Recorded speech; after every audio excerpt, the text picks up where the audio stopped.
अल्लाह पर तवक्कल की दास्तानें। बिस्मिल्लाहिर्रहमानिर्रहीम। अस्सलामु अलैकुम रहमतुल्लाहि व बरकातुहू। हज़रत इब्राहीम अलैहिस्सलाम को हज़रत इस्माइल अलैहिस्सलाम से बहुत मोहब्बत थी। वो उनके बुढ़ापे की औलाद थे और दुआओं में मांगे गए थे। कभी कभी हज़रत इब्राहीम अलैहिस्सलाम उनसे बोसो किनार भी कर लेते, लेकिन फिर इब्राहीम अलैहिस्सलाम को खुदा का हुक्म हुआ कि बीबी हाजरा को प्यारे बेटे के साथ एक बयाबा में ले जाकर छोड़ दो। चुनांचे हज़रत इब्राहीम अलैहिस्सलाम बीवी बच्चे के हमरा मक्का मुकर्रमा की जानिब रवाना हुए। जब वो मक्का मुकर्रमा पहुंचे तो वहां एक दरख्त था जिसके नीचे बीवी बच्चे को बिठाया और खुद आबदीदा होकर वापस रवाना हुए। बीबी हाजरा पीछे पीछे जाती थीं और कहती थी कि हमारे हाल पर रहम करो, हमें ऐसे बयाबा में किसके सुपुर्द करके जा रहे हो। हज़रत इब्राहीम अलैहिस्सलाम ने फरमाया कि तुम्हारा मुहाफिज परवरदिगार आलम है। ये सुनते ही बीबी साहिबा ने कहा कि हस्बी अल्लाह व तवक्कलतु अलल्लाह, मुझे अल्लाह काफ़ी है और मैंने उसकी ज़ात पर तवक्कल किया। फिर हज़रत इब्राहीम अलैहिस्सलाम ने हसरत से शाम का रास्ता इख्तियार किया और जब ऐसी जगह पहुँचे जहाँ से बीबी और प्यारा बच्चा नजर न आते थे, वहाँ खाने काबा की तरफ मुँह करके बड़ी आजिज़ी से उनके ईमान और रिज़्क़ के लिए दुआ की।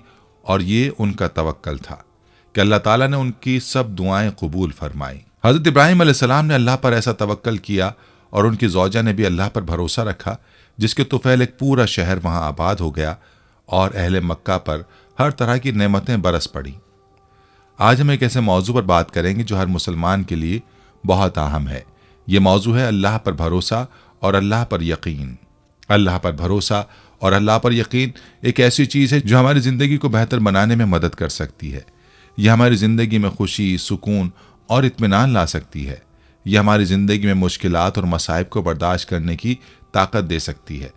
लेकिन अल्लाह पर भरोसा और अल्लाह पर यकीन क्या है, ये कैसे करें और इसका क्या फ़वाइद हैं? जब अल्लाह के अंबिया परेशानी में पड़े तो उन्होंने कैसे अल्लाह पर भरोसा रखा, फिर अल्लाह ने कैसे उनकी मदद की।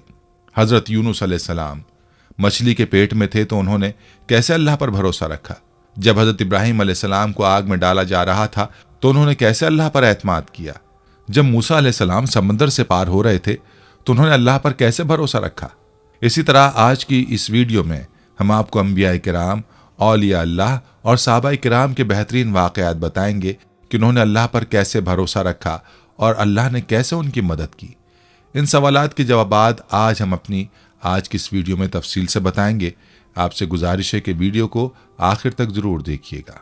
नाज़रीन, तवक्कल दरअसल अरबी ज़बान का लफ्ज़ है और इसके माने किसी काम या मामले को किसी के सुपुर्द करने के हैं या ये किसी पर मुकम्मल एतमाद किया जाए। इसलिए अरबी में अल वकील उसे कहते हैं जो दूसरों के काम की निगरानी करे।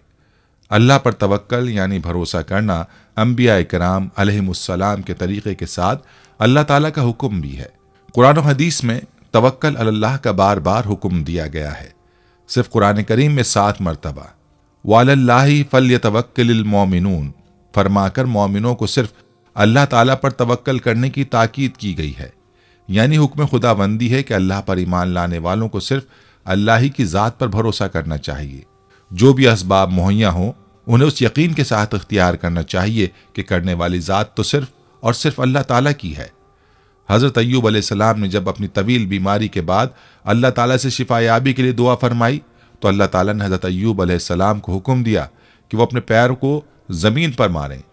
अब गौर करने की बात है, क्या एक शख्स का ज़मीन पर पैर मारना उसकी 20 साल की बीमारी की शिफायाबी का इलाज है? नहीं। लेकिन अल्लाह के हुक्म से ये कमज़ोर सबब इख्तियार किया जिसके ज़रिए अल्लाह ताला ने अपनी कुदरत से उनके ज़मीन पर पैर मारने से पानी का ऐसा चश्मा जारी कर दिया जिससे गुस्ल करने पर हज़रत अय्यूब अलैहिस्सलाम की 20 साल की बदन की मुतादिद बीमारियां ख़त्म हो गईं। नाज़रीन, हज़रत यूनुस अलैहिस्सलाम का जिक्र कुरान करीम की 6 सूरतों में आया है। सूरह निसा, सूरह इनाम, सूरह यूनुस, सूरह साफ़ात, सूरह अल-अंबिया, सूरह अल-क़लम। इनमें पहली 4 सूरतों में यूनुस अलैहिस्सलाम का नाम मज़कूर है और आखिरी 2 सूरतों में ज़ुन्नून और साहिबुल हूत यानी मछली वाला कहकर पुकारा गया। हज़रत यूनुस अलैहिस्सलाम एक अजीम और करीम नबी थे। उनका किस्सा कुरान पाक में एक अनोखा किस्सा है। हज़रत यूनुस अलैहिस्सलाम का ज़माना 784 से 860 क़ब्ल मसीह के दरमियान बताया जाता है। हज़रत यूनुस अलैहिस्सलाम के वालिद का नाम मती था और ये सैयदना इब्राहीम अलैहिस्सलाम की नस्ल से थे। लिहाजा ये इसराइली नबी थे। हज़रत यूनुस अलैहिस्सलाम की उम्र मुबारक 28 साल थी तो अल्लाह ने उन्हें मनसब नबूवत से सरफराज किया। उनको आशूरियों की हिदायत के लिए इराक भेजा। ये काफिर और मुशरिक लोग थे। इस कौम का मरकज़ उस वक्त नैनवा था, जिसके वसी खंडरात आज भी दरियाए दजला के मशरक़ी किनारे पर आबाद मौसल शहर के ऐन मुताबिक पाए जाते हैं। हज़रत यूनुस अलैहिस्सलाम ने आशूरियों को वादहू ला शरीक लहू की दावत दी तो उन्होंने हज़रत यूनुस अलैहिस्सलाम को झुठलाया और बुतों की परस्तिश करने से इनकार कर दिया और ऐसे कुफर पर डटे रहे। फिर उन्होंने यूनुस अलैहिस्सलाम पर जुल्म और सितम करना शुरू कर दिया। उन्हें धमकियां दी गईं और दावत हक का मजाक उड़ाया। तब यूनुस अलैहिस्सलाम उनकी मुसलसल मुखालफत से मुतासिर होकर कौम से खफा हो गए और उनको 3 दिन में आने वाले दर्दनाक अजाब इलाही की बद्दुआ दे दी। फिर तीसरे दिन आने पर पहले ही आधी रात को बस्ती से निकल गए। दिन के वक्त जब अजाब कौम के शहरों पर पहुंच गया तो उन्होंने हज़रत यूनुस अलैहिस्सलाम को तलाश किया, मगर वो ना मिले। हज़रत यूनुस अलैहिस्सलाम का अपनी कौम से नाराज़ होकर चले जाना हिजरत थी, मगर उन्हें इसका हुक्म नहीं दिया गया था। वो अजाब की इत्तला देने के बाद अल्लाह की इजाज़त के बगैर अपना इलाका छोड़कर चले गए थे। आसार अजाब देखकर जब आशूरियों ने तौबा इस्तग़फ़ार की तो अल्लाह ने उन्हें मुआफ़ फरमा दिया। कुरान मजीद में अल्लाह के दस्तूर के जो उसूल बयान किए गए हैं उनमें से एक ये भी है कि अल्लाह ताला किसी कौम को उस वक्त तक अजाब नहीं देता जब तक वो अपनी हुज्जत पूरी नहीं कर लेता। बस नबी ने उस कौल को मोहलत के आखिरी लम्हे तक नसीहत का सिलसिला जारी ना रखा और अल्लाह के मुकर्रर करदा वक्त से पहले वो खुद हिजरत कर गए तो अल्लाह ताला के इंसाफ ने उस कौम को अजाब देना गवारा ना किया, क्योंकि उन पर हुज्जत तमाम की शराइत पूरी ना हुई। तब उन्हें मुआफ़ फरमा दिया। हज़रत यूनुस अलैहिस्सलाम फ़रात के किनारे पहुंचे तो एक कश्ती को मुसाफिरों से भरा हुआ पाया। हज़रत यूनुस अलैहिस्सलाम कश्ती में सवार हो गए और कश्ती ने लंगर उठाया। पूरे दिन कश्ती समंदर में सुकून से चलती रही। अचानक ऊंची ऊंची लहरें उठने लगी। लोगों ने अपने साजो सामान समंदर में फेंक दिया कि कश्ती का बोझ कम हो जाए, लेकिन कश्ती का बोझ फिर भी कम ना हुआ। जब कश्ती डगमगाने लगी तो कश्ती के गर्क होने का यकीन होने लगा। अहले कश्ती ने अपने अकीदे के मुताबिक कहा कि ऐसा मालूम होता है कि कश्ती में कोई गुलाम अपने आका से भागा हुआ है। जब तक उसको इस कश्ती से जुदा ना किया जाएगा निजात मुश्किल है। हज़रत यूनुस अलैहिस्सलाम ने सुना तो उनको तंबी हुई कि अल्लाह ताला को मेरा नैनवा से वही का इंतज़ार किए बगैर इस तरह चले जाना पसंद नहीं आया और ये मेरी आजमाइश के आसार हैं। ये सोचकर उन्होंने अहले कश्ती से फरमाया कि मैं वो गुलाम हूँ जो अपने आका से भागा हुआ हूँ, मुझे कश्ती से बाहर फेंक दो। मगर मल्ला और अहले कश्ती उनकी पाकबाजी से इस कदर मुतासिर थे कि उन्होंने ऐसा करने से इनकार कर दिया और आपस में तय किया कि कुरानदाजी की जाए। चुनाचे 3 मरतबा कुरानदाजी की गई और तीनों मरतबा कुरानदाजी में हज़रत यूनुस अलैहिस्सलाम का नाम निकला। तब मजबूर होकर उन्होंने हज़रत यूनुस अलैहिस्सलाम को दरिया में डाल दिया। जब वो खुद दरिया में कूद गए उस वक्त खुदा ताला ने मछली को हुक्म दिया कि इन्हें निगल लो, ये तुम्हारी ग़िज़ा नहीं है, इसलिए इनके जिस्म पर कोई तकलीफ नहीं होनी चाहिए। मछली ने यूनुस अलैहिस्सलाम को अपने पेट में निगल लिया। यूनुस अलैहिस्सलाम ने जब मछली के पेट में खुद को जिंदा पाया तो बारगाह इलाही में अपनी निदामत का इजहार किया कि क्यों वो वही इलाही का इंतज़ार किए बगैर, अल्लाह से इजाज़त लिए बगैर उम्मत से नाराज़ होकर नैनवा से निकल आए। हज़रत यूनुस अलैहिस्सलाम ने मछली के पेट में अल्लाह को पुकारा। उन पर 3 अंधेरे इकट्ठे हो गए थे, रात का अंधेरा, मछली के पेट का अंधेरा और समंदर का अंधेरा। अगर वो ये तस्बीह ना फरमाते तो क़यामत तक मछली के पेट में रहते। आखिरकार वो अंधेरों में पुकार उठे, ला इलाहा इल्ला अंता सुब्हानका इन्नी कुन्तु मिनज़ ज़ालिमीन, जिसका तर्जुमा है, इलाही तेरे सिवा कोई माबूद नहीं है, तू यकता है, मैं तेरी पाकी बयान करता हूँ, बिलाशुबा मैं अपने नफ्स पर खुद ही जुल्म करने वाला हूँ। जो भी मुसलमान अपनी किसी हाजत में ये दुआ मांगेगा अल्लाह उसकी ये दुआ ज़रूर कबूल करेंगे। ये कबूल दुआओं में से एक दुआ है। इब्न हातिम में है कि हुजूर अलैहिस्सलातु वस्सलाम फरमाते हैं कि जब यूनुस अलैहिस्सलाम ने ये दुआ की तो ये कलिमात अर्श के गिर्द घूमने लगे। फरिश्ते कहने लगे कि ये बहुत दूर दराज जगह से आवाज़ आ रही है, लेकिन कान इससे पहले इससे आशना ज़रूर हैं। आवाज़ बहुत ज़ईफ़ है। अल्लाह ताला ने हज़रत यूनुस अलैहिस्सलाम की दर्द भरी आवाज़ को सुना तो फरमाया, क्या तुम इस आवाज़ को नहीं पहचानते? उन्होंने कहा नहीं। फरमाया, ये मेरे बंदे यूनुस की आवाज़ है।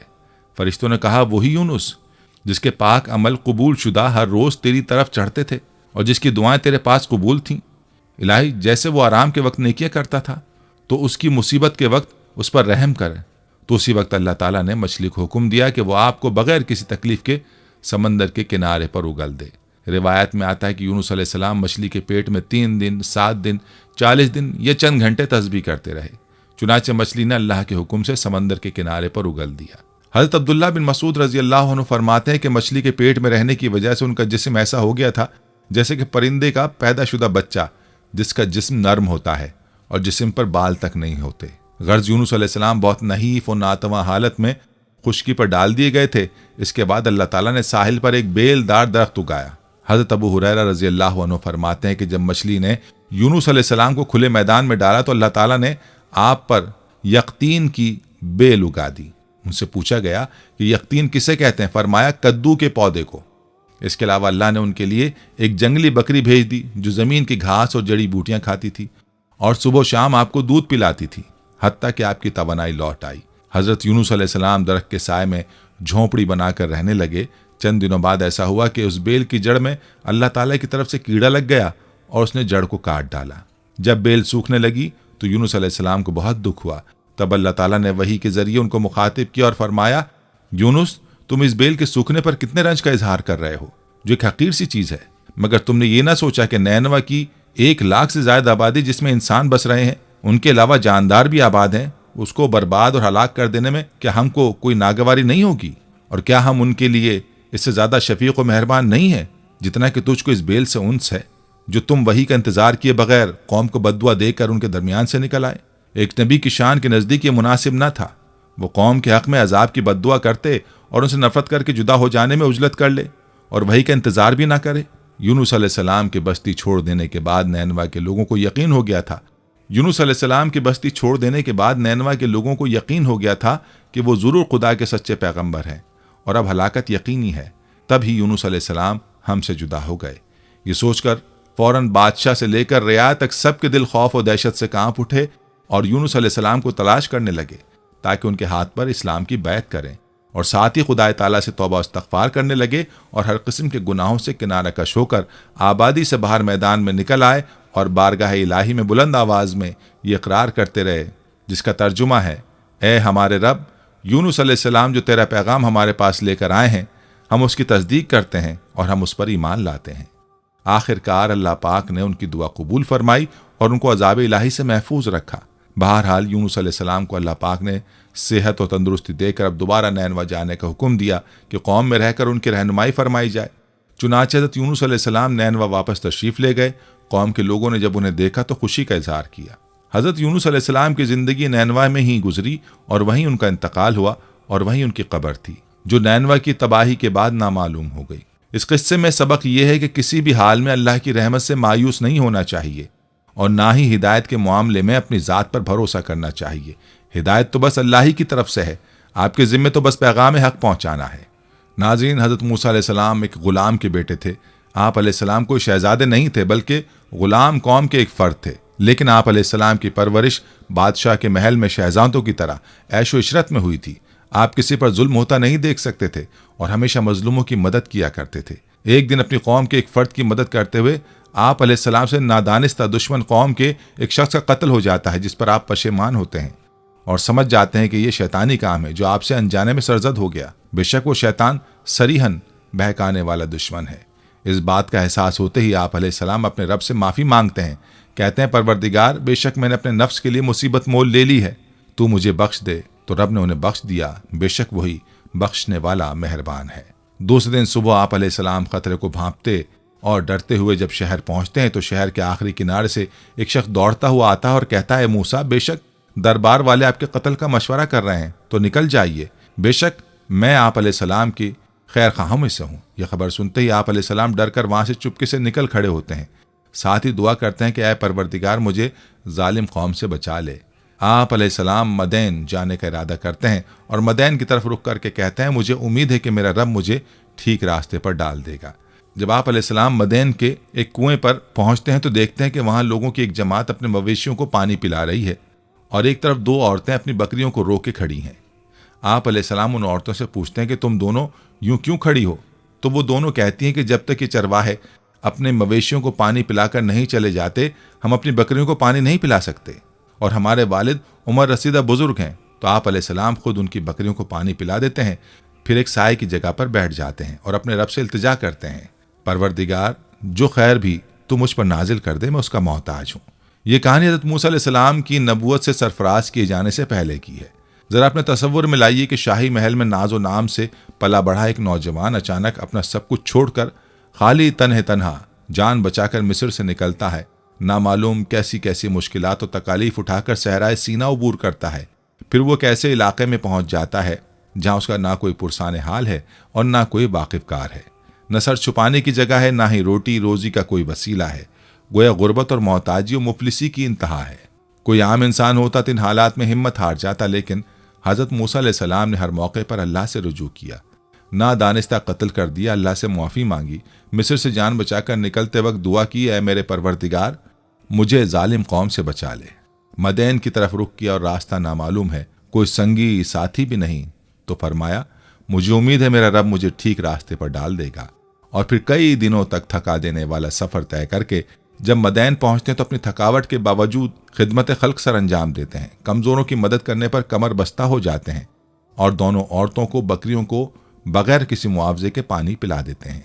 बकरियों को पानी पिलाने यानी नेकी का काम करने के बाद साए में जाकर आप अलैहिस्सलाम अपनी ज़िंदगी की सबसे बाबरकत दुआ मांगते हैं, परवरदिगार जो खैर भी तू मुझ पर नाजिल कर दे, मैं उसका मोहताज हूँ।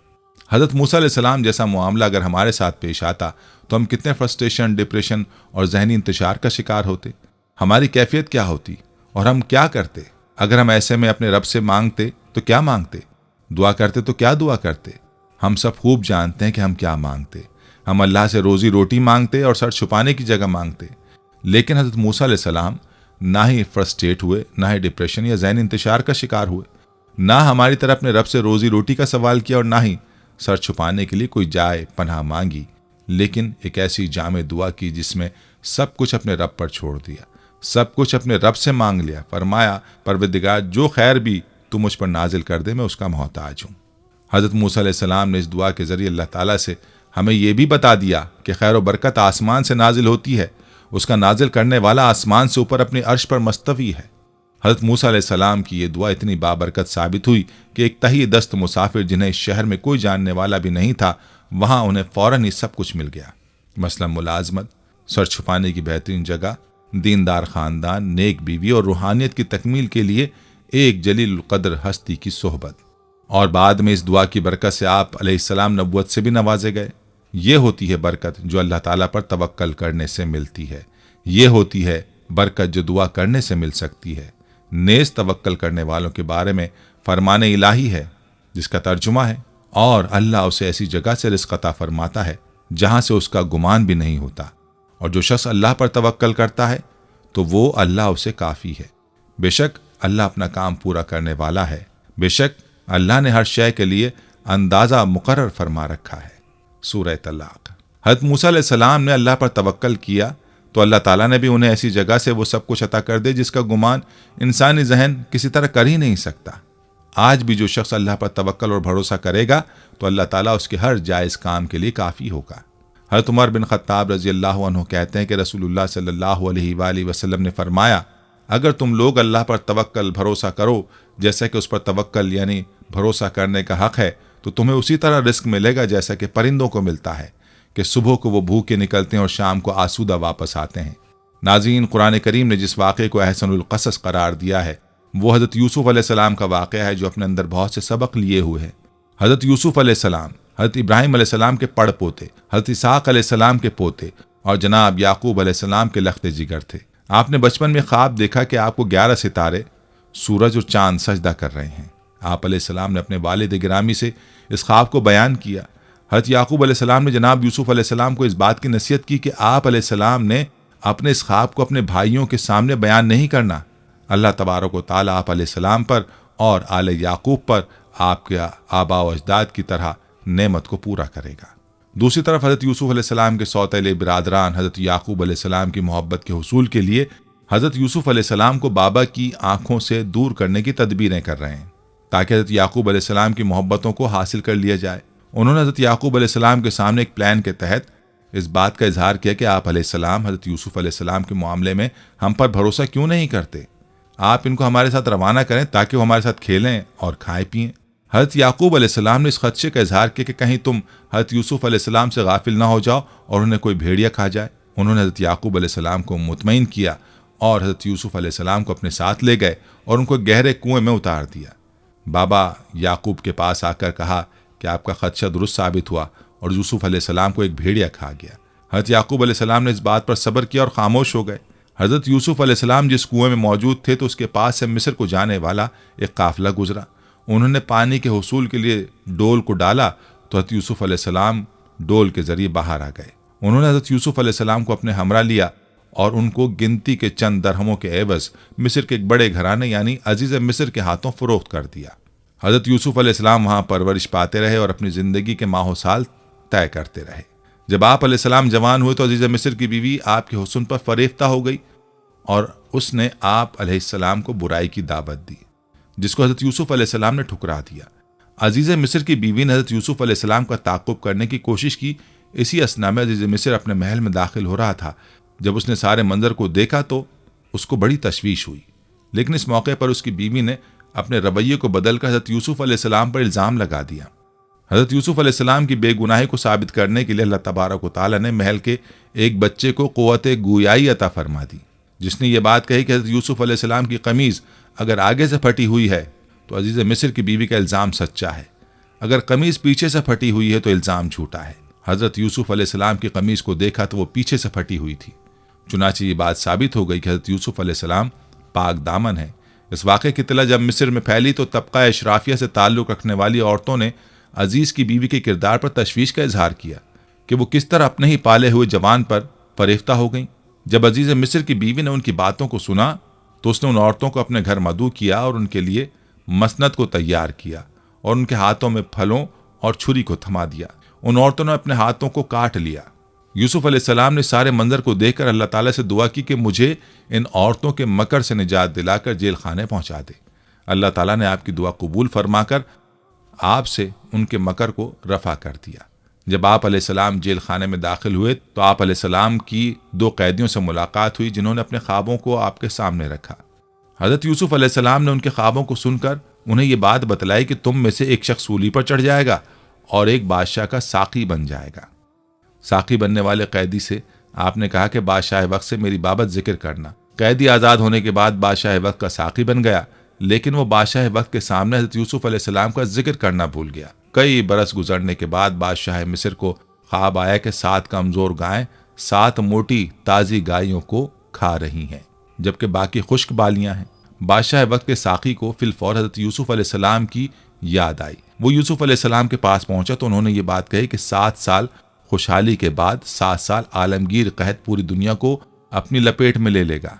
खुशहाली के सालों में अगर गल्ले की तदवीन कर ली जाए तो उससे लोगों की ग़ज़ाई ज़रूरियात पूरी हो जाएंगी और कहत साली के असरात से बच जाएंगे। हज़रत यूसुफ अलैहिस्सलाम की ताबीर को सुनने के बाद बादशाह मिस्र ने हज़रत यूसुफ अलैहिस्सलाम को अपने करीब कर लिया। इस मौके पर हज़रत यूसुफ अलैहिस्सलाम ने वज़ीर ख़जाना की जिम्मेदारियों को इख्तियार कर लिया। बाद अज़ां आप अजीज़ मिस्र बन गए और मिस्र के इंतज़ामी उमूर आप अलैहिस्सलाम के हाथ में आ गए। जब खुशहाली के सालों के बाद आलमगीर कहत ने पूरी दुनिया को अपनी लपेट में ले लिया तो जहाँ पर दुनिया के दीगर मकामात के लोग इसके ज़ेर असर आए, वहीं पर हज़रत यूसुफ अलैहिस्सलाम के भाई भी इस कहत के असरात की जद में आए। तो जब उन्हें इस बात की इत्तला मिली कि मिस्र से गल्ला मिल सकता है तो वो भी आप अलैहिस्सलाम से गल्ले के हुसूल के लिए पहुँच गए। हज़रत यूसुफ अलैहिस्सलाम के सौतेले भाई उनके पास आए तो उन्होंने उनको पहचान लिया। उनको बातों बातों में उनके ख़ानदान के बारे में मालूमात ली और ये बात कही कि अगली मर्तबा जब तुम आओ तो अपने छोटे भाई को भी लेकर आना। जब हज़रत यूसुफ अलैहिस्सलाम के भाई जाने लगे तो उनकी पूंजी को भी उनके सामने डाल दिया गया। जब वो वापस पहुंचे तो उन्होंने जनाब याकूब अलैहिस्सलाम के सामने अजीज़ मिस्र की ख्वाहिश पर भाई बिन्यामीन को साथ चलने के लिए कहा। अजीज़ मिस्र की ख्वाहिश पर भाई बिन्यामीन को भी साथ लेकर जाने को कहा।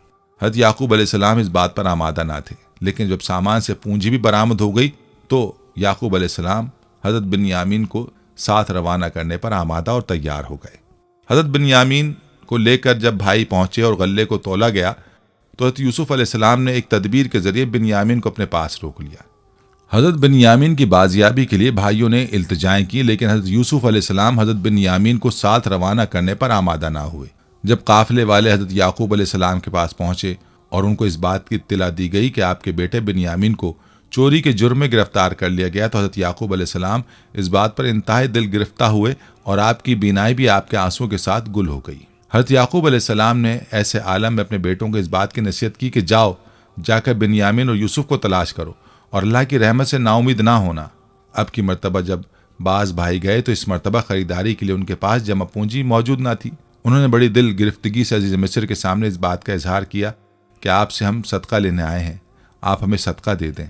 हज़रत यूसुफ अलैहिस्सलाम ने अपने भाइयों के लबों से जब अल्फाज सुने तो आप अलैहिस्सलाम ने कहा, मैं ही यूसुफ हूँ और ये मेरा भाई है, अल्लाह ने हम पर करम किया। उस वक्त हज़रत यूसुफ अलैहिस्सलाम ने उनको भी मुआफ़ कर दिया और आप अलैहिस्सलाम ने अपनी कमीज़ को उतारा और फरमाया कि इसको हज़रत याकूब अलैहिस्सलाम के चेहरे पर डाल दिया जाए तो उनकी बीनाई वापस आ जाएगी। हज़रत याकूब अलैहिस्सलाम अपने घर में मौजूद थे। उन्होंने अपने घर मौजूद बेटों से कहा कि मुझे यूसुफ की खुशबू आ रही है, तो बेटों ने बाज बेअदबी के अल्फाज कहे।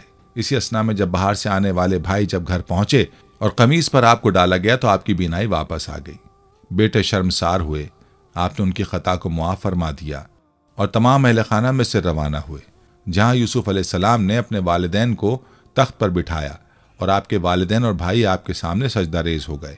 यूं हज़रत यूसुफ अलैहिस्सलाम के ख्वाब की ताबीर मुकम्मल हो गई। दोस्तों, हज़रत यूसुफ अलैहिस्सलाम का किस्सा सब्र और इस्तकामत और अल्लाह पर तवक्कल की उम्दा मिसाल है। हज़रत यूसुफ अलैहिस्सलाम ने हर बड़ी से बड़ी आजमाइश में अल्लाह पर भरोसा रखा। अल्लाह ने उन्हें कुएं से लेकर मिस्र के कैद खाने समेत हर जगह आजमाया। बिलाखिर अपने तवक्कल के बलबूते पर हज़रत यूसुफ अलैहिस्सलाम ने एक अज़ीमुश्शान सल्तनत पर हुकूमत की। दोस्तों, हज़रत मरियम अलैहिस्सलाम ने जब अल्लाह के हुक्म से बग़ैर बाप के हज़रत ईसा अलैहिस्सलाम को जना तो उनके लिए हुक्म खुदाबंदी हुआ कि खजूर के तने को हिलाएं, यानी हरकत दें। उससे जब पकी हुई ताज़ा खजूरें झड़ें तो उनको खाएं। अल्लाह ताला ने अपनी कुदरत से हज़रत मरियम अलैहिस्सलाम को बग़ैर किसी सबब के भी खजूर खिला सकते थे, लेकिन दुनिया के दारुल असबाब होने की वजह से हुक्म हुआ कि खजूर के तने को अपनी तरफ हिलाओ। चुनांचे हज़रत मरियम ने हुक्म खुदाबंदी की तामील में खजूर के तने को हरकत दी।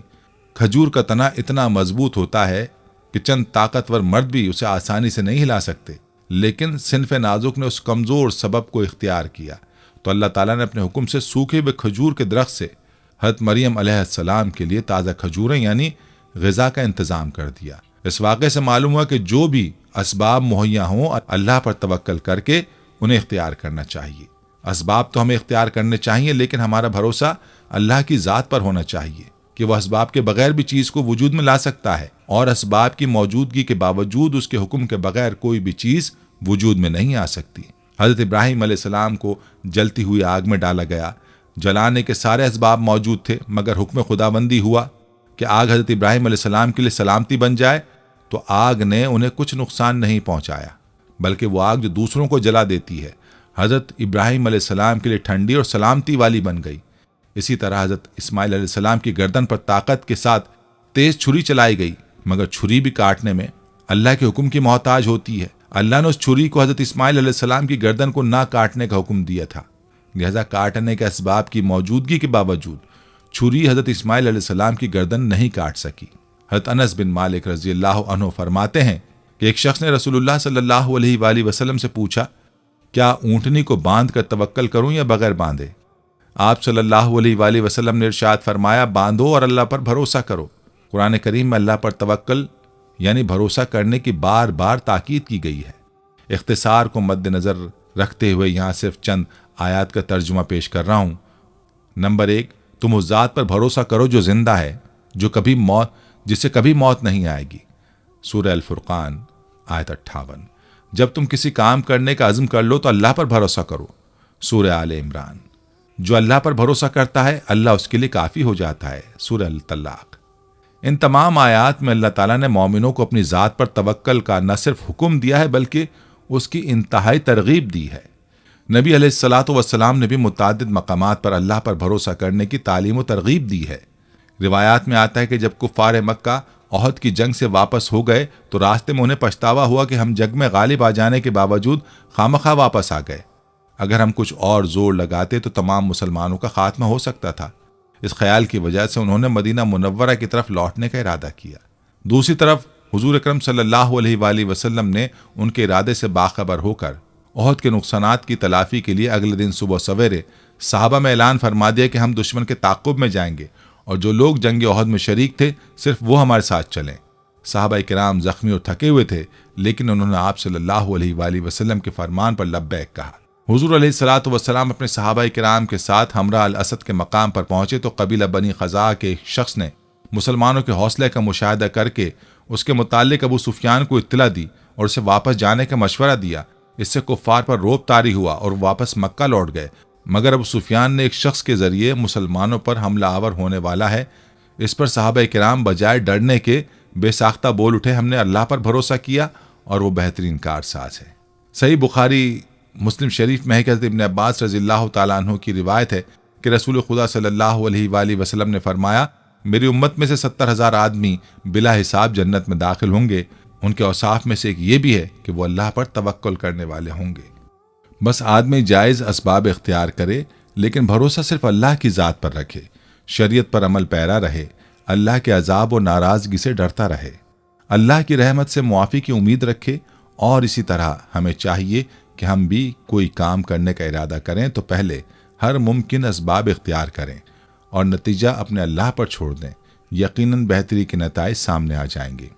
इसके साथ साथ दुआ में तवक्कुल बहुत ज़रूरी है, क्योंकि इसका मतलब यकीन, इन्हिसार है कि हमें अल्लाह पर भरोसा करना चाहिए, क्योंकि उसकी इजाज़त के बगैर कुछ नहीं हो सकता।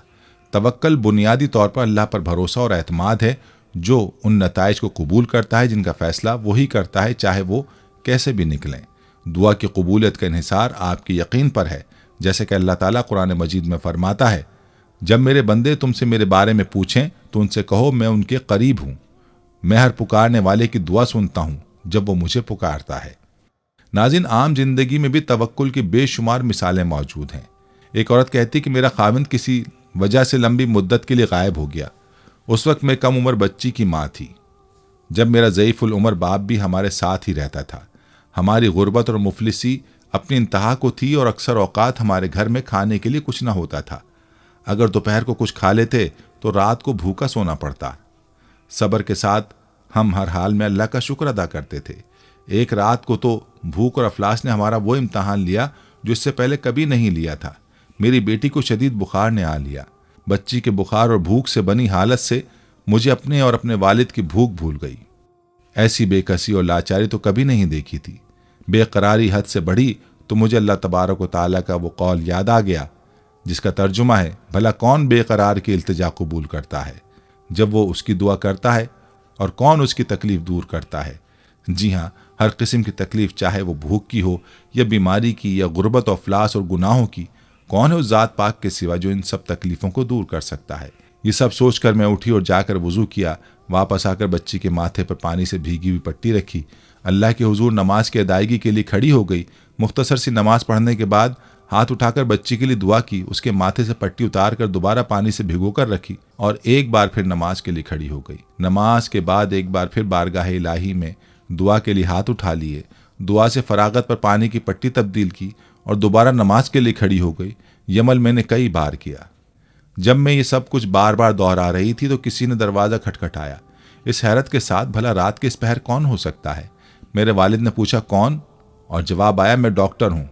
मैं और मेरा वालिद, हम दोनों एक दूसरे को हैरत से देख रहे थे कि इसको किसने बुलाया। मेरे वालिद ने जाकर दरवाज़ा खोला। डॉक्टर ने आते ही पूछा, मरीज़ा किधर है? हमने सादगी से बच्ची की तरफ इशारा कर दिया। डॉक्टर ने बच्ची को चेक किया, कागज़ पर एक नुस्खा लिखकर मेरे हाथ में थमाते हुए बोला, लाइए मेरे फ़ीस दीजिए और मैं चलता हूँ।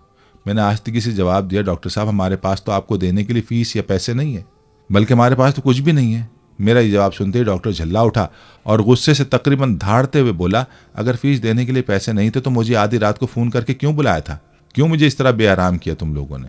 डॉक्टर के मुंह से टेलीफोन का सुनकर मुझे लगा कि डॉक्टर गलती से हमारे घर आ गया है। मैंने हिम्मत करते हुए जवाब दिया, डॉक्टर साहब, हमने आपको टेलीफोन करके नहीं बुलाया, बल्कि हमारे पास तो टेलीफोन ही नहीं है। ये सुनकर डॉक्टर ने मुझसे पूछा, अच्छा तो क्या ये फलां शख्स का घर नहीं है? मैंने कहा, नहीं डॉक्टर साहब, फलां साहब हमारा हमसाया है। ये सुनकर डॉक्टर थोड़ा सा खामोश हुआ और फिर हमारे घर से निकलकर हमारे हमसाये के घर चला गया और हम खजालत और शर्मिंदगी से खामोश बैठे रहे। थोड़ी ही देर गुजरी थी कि डॉक्टर एक बार फिर हमारे घर आ गया। आंखों में आंसू और रुंधी आवाज़ में बोला, अल्लाह की कसम, तुम्हारे घर से उस वक्त तक नहीं जाऊंगा जब तक तुम्हारा पूरा किस्सा नहीं सुन लूंगा। और मैंने डॉक्टर साहब को अपना पूरा किस्सा सुना डाला कि किस तरह मैं बच्ची के माथे पर पानी की पट्टियां रख रही थी और अल्लाह के हुजूर दुआ भी मांग रही थी। डॉक्टर जल्दी से उठकर बाहर चला गया और कुछ देर के बाद हमारे लिए रात का खाना बच्ची के लिए दवाएं और कुछ घरेलू ज़रूरियात के सामान के साथ लौट आया। साथ ही उसने हमें बताया कि उसकी तरफ से हर महीने एक तनख्वाह हमें उस वक्त तक मिलती रहेगी जब तक अल्लाह चाहेगा। जी हाँ, ये अल्लाह पर भरोसे की कहानी है। हकीमुल उम्मत हज़रत मौलाना अशरफ अली थानवी रहमतुल्लाह अलैह ने एक अजीब वाक़या नकल फरमाया है। तस्हील के लिए अपनी ज़बान में नकल करता हूँ। फरमाया, संदेला हिंदुस्तान में एक मकाम है, वहाँ का वाक़या है। वहाँ एक मरतबा इमसा के 12 हुआ। बारिश न होने की वजह से कहत पड़ गया। मखलूक परेशान हो गई। कई रोज़ तक इस्तिस्क़ा की नमाज पढ़ी गई मगर बारिश नहीं हुई। आखिर मकामी तवाइफ़ों का एक गिरोह वहाँ के मालदार लोगों से आकर मिला और अर्ज़ किया कि बारिश न होने की वजह हमारी बदआमाली, सियाहकारी और हमारी नहूसत है। इस्तिस्क़ा की नमाज़ें भी पढ़ी गईं मगर बारिश नहीं हुई। आप हमें इजाज़त दीजिए कि हम भी मैदान में जमा होकर तौबा करें। लेकिन हमारी दरख्वास्त है, जब हम मैदान में जमा हों तो ये इंतज़ाम कर दीजिए कि वहाँ हमारे पास कोई शख्स ना आए। ऐसा ना हो कि अल्लाह की रहमत के बजाय अल्लाह का गज़ब नाजिल हो। लोगों ने उनके इस जज्बे को सराहा और उस मकाम को चारों तरफ से घेर दिया। वो सब वहाँ पहुँची और सजदे में पड़कर रोना शुरू कर दिया और नदामत के साथ कहा, अल्लाह, ये हमारी नहूसत है। हम बहुत गुनाहगार और सियाहकार हैं। हमारी वजह से मखलूक को परेशान ना कीजिए। और काफ़ी आहोजारी के बाद दुआ की कि या अल्लाह, बारिश को नाजिल फरमा दीजिए। जिन्होंने ये वाक़या हज़रत को सुनाया उन्होंने सजदे से सर ना उठाया था कि बारिश हो गई। सुभान अल्लाह, उन औरतों का ईमान तो देखिए कि अपनी सियाहकारियों के बावजूद अल्लाह पर तवक्कुल था कि हमारी दुआ भी ज़रूर सुनेंगे। राक़े मर्ज़ करता है कि उनकी दुआ से बारिश भी हुई और गालिबन हिदायत की बारिश भी हुई। वो हिदायत से महरूम ना रही होंगी। यहाँ मुमकिन है कि कोई शुबा करे कि इमामों की नमाज इस्तिस्क़ा तो शरीयत ने बारिश के लिए ही तालीम की है। इन नमाजों से बारिश क्यों ना हुई और बाजारी औरतों के रोने से बारिश हो गई। यानी हम ज़ाहिर और अल्फाज को नहीं देखते, हम तो दिल को और दिल के खुशू को देखते हैं। जिस दिल में खुशू और खुजू ना हो, खुश्क तकवा हमारे दरबार में काबिल कदर नहीं है। नाज़रीन, ये थी हमारी आज की वीडियो। उम्मीद है कि आपको हमारी आज की ये वीडियो पसंद आई होगी। अगर वीडियो पसंद आई है तो इसको लाइक करें और अपने प्यारों और दोस्तों के साथ ज़रूर शेयर करें। कमेंट्स में आप हमें बताएं कि आप और किन मौज़ूआत पर वीडियो देखना चाहते हैं। इसके साथ साथ आप कमेंट्स में हमसे सवालात भी पूछ सकते हैं। लेकिन ये सब करने से पहले हमारे चैनल को सब्सक्राइब कर लें और बेल के बटन को भी प्रेस कर लें ताकि हमारी आने वाली मज़ीद मालूमाती वीडियोज़ का नोटिफिकेशन आपको बर वक्त मिल सके और आप इल्म के इस ख़जाने से मुस्तफ़ीद हो सकें। अब मुलाकात होगी आने वाली वीडियो में। तब तक के लिए खुदा आपका हामी नासिर हो। फ़ी अमानिल्लाह।